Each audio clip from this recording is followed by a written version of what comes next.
to get your fix. Are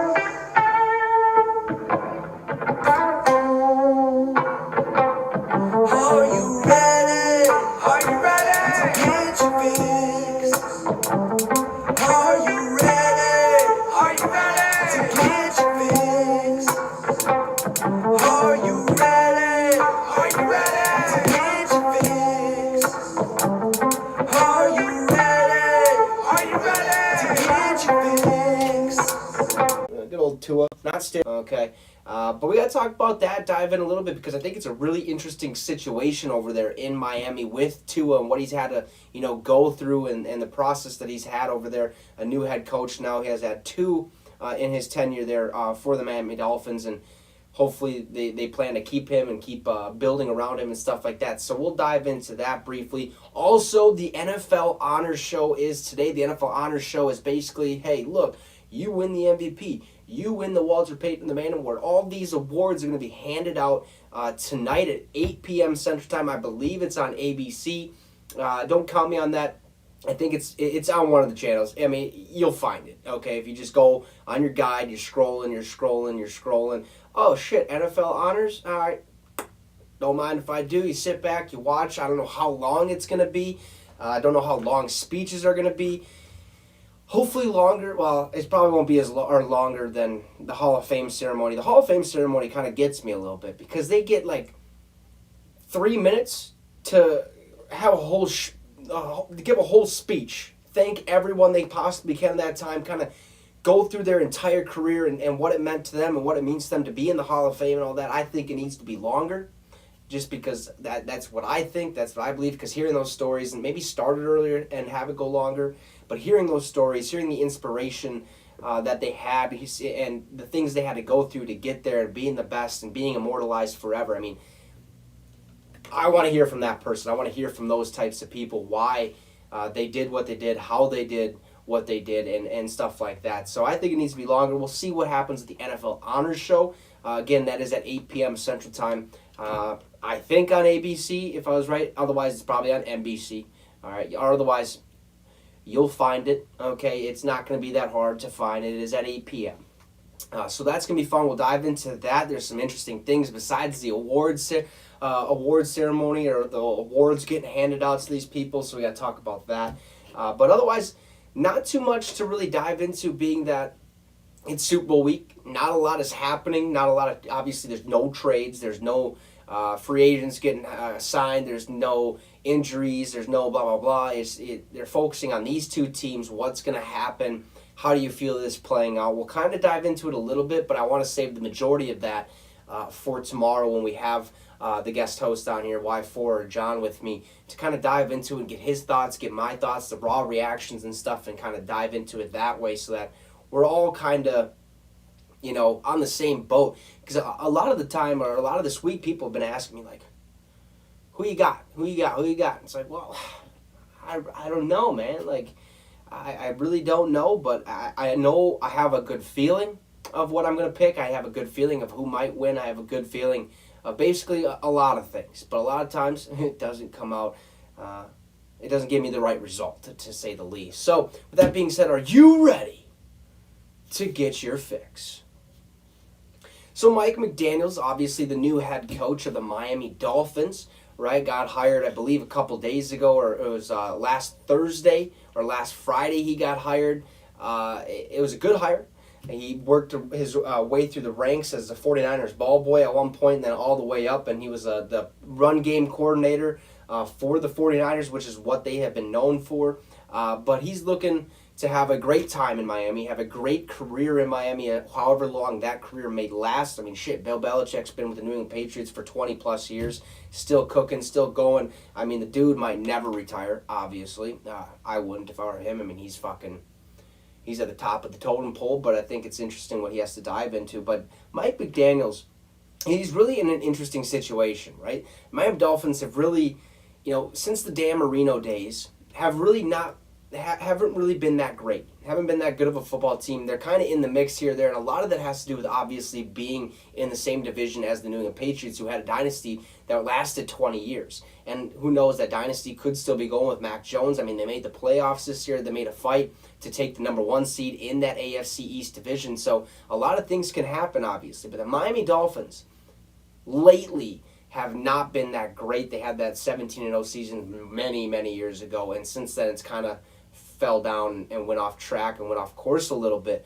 But Mike McDaniels, he's going into a situation where it's a young team, a warm spot, a warm place, a lot of veterans or a lot of people would want to go down there because of the weather, because it's, not cold as shit like it gets here in fucking Minnesota. Fucking Jesus. Like, negative 20 degrees. Like, Ken, what is going on? It's just some nonsense that we have to deal with. So you'd think that that'd be a hot destination for these players to go to. Obviously, the draft, that you can't control all of that, even though Drew Brees did at one point. Not Drew Brees, Eli Manning did at one point. So you get what I'm trying to say. You'd think that'd be a destination where a lot of teams or a lot of players would want to go.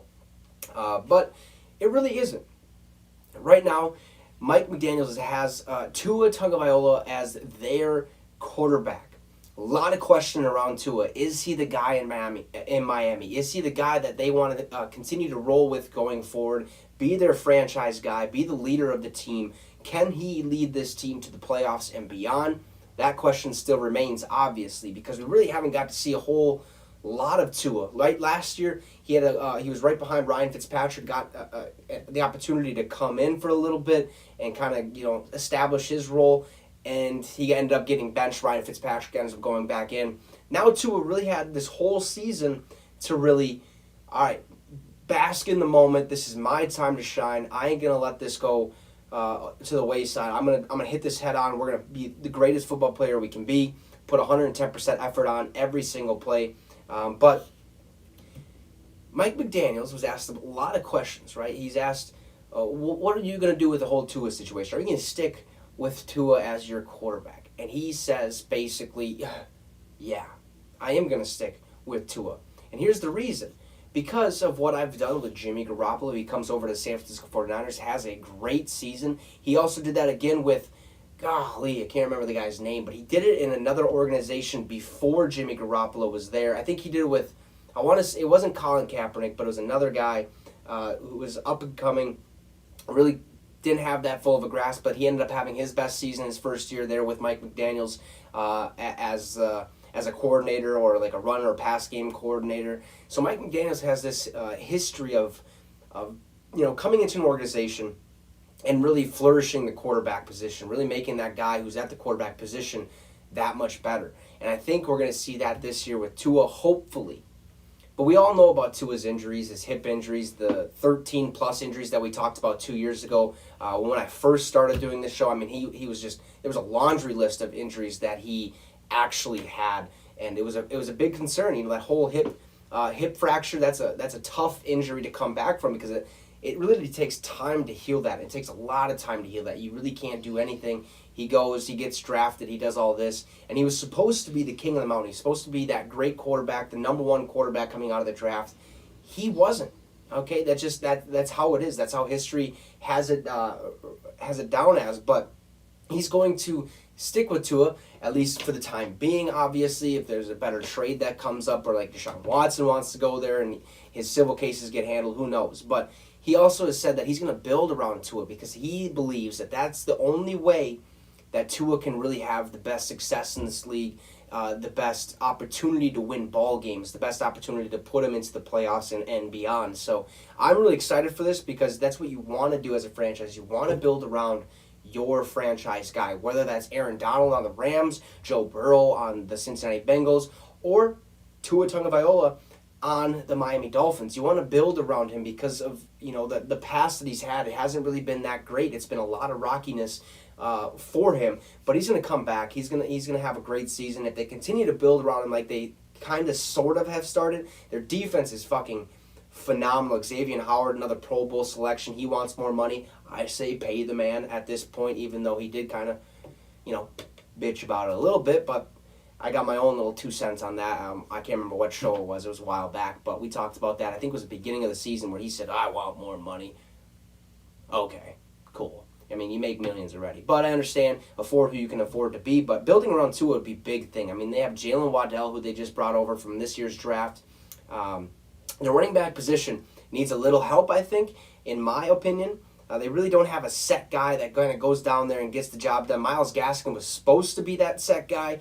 Really didn't have that great of a season. I think a lot of us on fantasy teams and who had fantasy teams and who wanted to draft him, when they did draft him, were expecting a lot, and we got him in return. That kind of sucked, but that also made you kind of realize that Miami doesn't have a dude. There's probably going to be free agency. Who knows if Todd Gurley wants to come back and play in the NFL. Dolphins, it's going to be tough, man. It's going to be tough for the Miami Dolphins to actually be in a winning culture. Even though they can have a winning culture, I think it's going to be a lot tougher because of the Buffalo Bills and what they have built. Josh Allen, Stephon Diggs, their defense is flying around number one in all of the NFL last year, or this season, I should say. The New England Patriots are starting to build up. I mean, they spent $150 or $160 million in free agency this past season.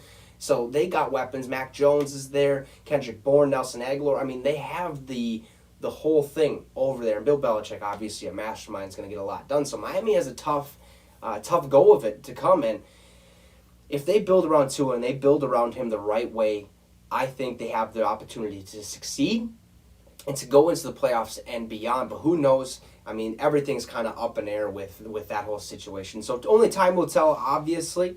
But yeah, let's talk about the NFL honors tonight. Basically, all right, so the NFL honors, like I mentioned earlier, it's an award ceremony to give out the MVP, give out the Coach of the Year, the Offensive Rookie of the Year, Defensive Rookie of the Year, all these different awards that they always have at the end of each season, okay?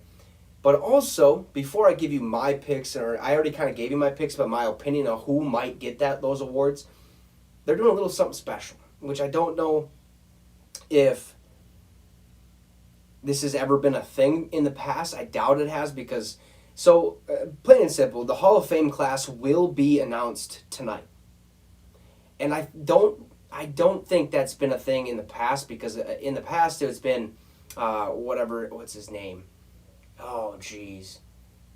The dude's he's huge. You can't don't know why his name's slipping my head or slipping my mind, but you get it. He comes to these guys' houses, wherever they're staying, kind of surprises them and says, "Hey, I'm so-and-so, and on behalf of the NFL, I would like to congratulate you and to let you know that you have been named to the Hall of Fame and will be blah, blah, blah for the rest of your life. Kind of immortalized for the rest of your life. No one will ever forget you. You get it, okay?" They've always kind of done that surprise. So with this, I wonder if they've done the surprise in the past already, and they're just kind of keeping it hidden until the awards ceremony to kind of bring it out, but I don't know. But the Hall of Fame class will be announced tonight. The finalists are, fucking stellar. I can't wait for this Hall of Fame class. It's going to be awesome to watch and witness next year when they do the whole ceremony, the Hall of Fame game like they do every year. But the finalists for the Hall of Fame class this year are Willie Anderson, Tony Baselli, Sam Mills, Bryant Young, Leroy Butler, Rondé Barber, Zach Thomas, Richard Seymour, Jared Allen, Patrick Willis, DeMarcus Ware, Terry Holt, Reggie Wayne, Andre Johnson, and Devin Hester. Yeah, that's right, folks. Devin fucking Hester. He deserves it, by the way. I honestly do believe that. He, as much as he was a wide receiver, he was more of a kick returner, punt returner, and he did it with, oh my goodness. I mean, this guy could score in the blink of an eye. You kick it to him, it was like, if you kick it to him, it was game over, basically. He's going to go and he's going to score at will. It was too easy for him. And his vision back there, these Hall of Fame finalists I think it's a good finalist class, and whoever makes it, congratulations. Whoever doesn't, sorry about it, but there's other years. But, yeah, those are the finalists. The Hall of Fame class, like I mentioned, will be announced tonight. But let's kind of dive into who I think is going to get the awards, the MVPs, and all that stuff. So let's start right off the bat. The MVP. I honestly do believe, well, I don't know if I do believe, but I think Aaron Rodgers is going to win the MVP this year, the most valuable player. What he was able to do back-to-back seasons and And even this whole year with a lot of injuries, I think he's going to get the MVP this season. Offensive Player of the Year, I'd probably give to Jonathan Taylor, the running back of the Indianapolis Colts. I mean, freak of nature, did his job every single Sunday. Defensive Rookie of the Year, or not Defensive Rookie, we'll go Defensive Player of the Year. TJ Watt, 22.5 sacks, ties the record. This dude can only get better. And it's going to be awesome to see his growth and what he can do in the coming years. 22.5 sacks is a lot, especially in a 17-game season. It's still quite a few. Offensive Rookie of the Year, Jamar Chase. Give it to Jamar Chase. Broke Justin Jefferson's rookie receiving record, over 1,400. I think it was like 1,429-ish or something like that. Maybe a little higher, maybe a little lower, 66. I can't remember. But he did beat the 1,400 mark, or 1,400 yards from Justin Jefferson. So I'd give it to Jamar Chase. He's in the Super Bowl right now. He's ready to rock and roll. Defense Rookie of the Year. Give it to Micah Parsons. I think you got to give it to Micah Parsons. He flies around. He makes plays. He has a shitload of tackles. I mean, he is a whole nother motor. I mean, he has all these Instagram and Twitter posts of him being the lion and just kind of watching the sheep behind him. He's leading all the sheep. He's like, yeah, what's up? So Micah Parsons, give him the Defensive Rookie of the Year. Coach of the Year.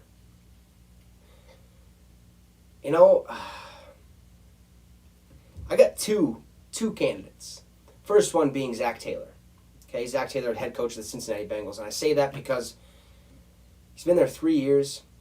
Each year they progressively have gotten better. And this year, for some odd reason, the Cincinnati fucking Bengals are in the Super Bowl. And I couldn't be more excited for them as an organization and the culture they have with the Joe Cool, Joe Shiesty, Joe Burr, and Joey B, whatever you want to call him, okay? I think Zach Taylor deserves a chance at that.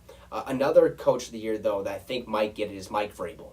Okay, 80-plus people or 80-plus athletes or NFL players he had on his starting roster at one point. Okay, so you have a 53-man roster, and there was 80-plus people that he had to put on the 53-man roster this whole entire year because of injuries left and right. Okay, and what he was able to do without Derrick Henry, still notched that number one seed in the AFC. Yeah, he had an early exit in the playoffs.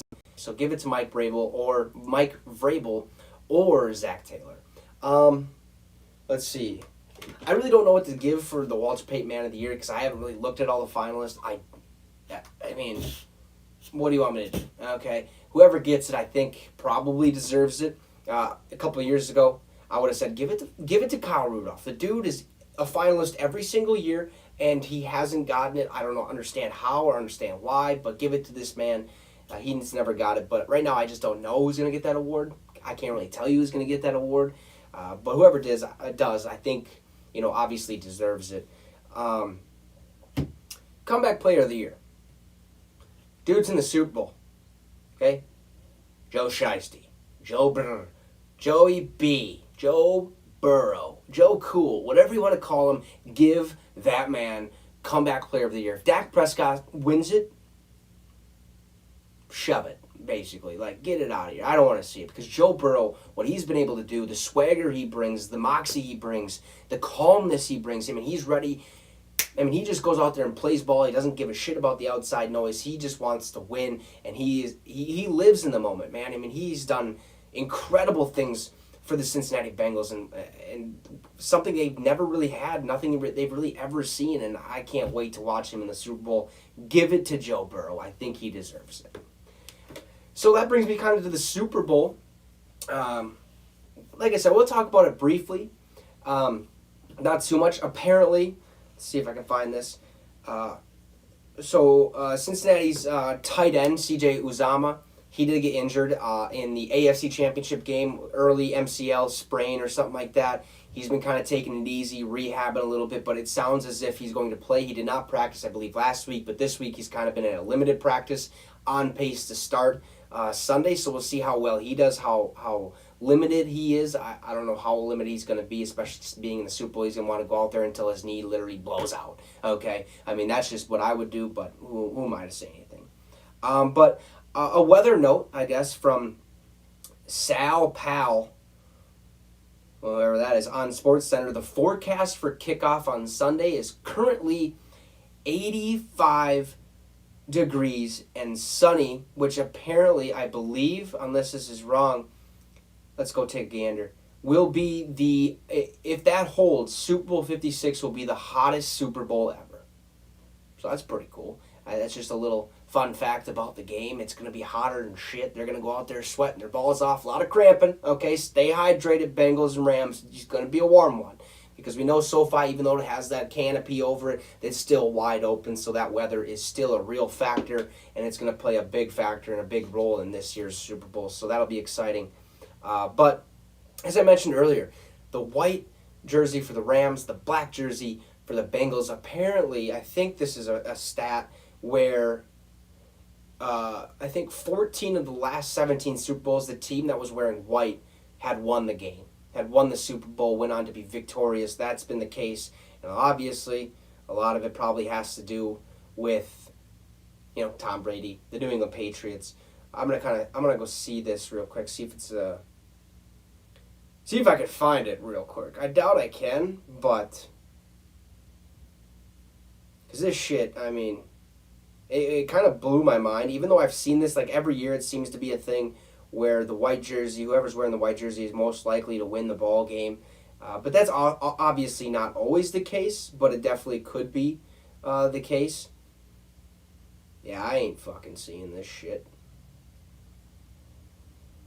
Alright, well, we'll get on it. If I end up finding it some other time, it is what it is. But I thought it's another little fun fact. This Super Bowl's going to be fun, right? I really don't know who I want to win. I really don't care who wins, just because I think both teams would be awesome if they won both storylines. I mean, obviously Matthew Stafford with his whole career being in Detroit and finally getting a chance to go to the Rams and having a team completely built around him and have a bunch of superstars, and him being able to go to the Super Bowl in his first year with them and have a great year. I think it'd be phenomenal for him and a phenomenal storyline for what they've gone through. But also Cincinnati. I mean, historically a shitty franchise, historically never been that good. I mean, they practice outdoors underneath a bridge by a fucking cement factory or something like that, so they really don't have it all. They had to go practice at the Cincinnati Bearcats indoor facility because they don't have an indoor facility.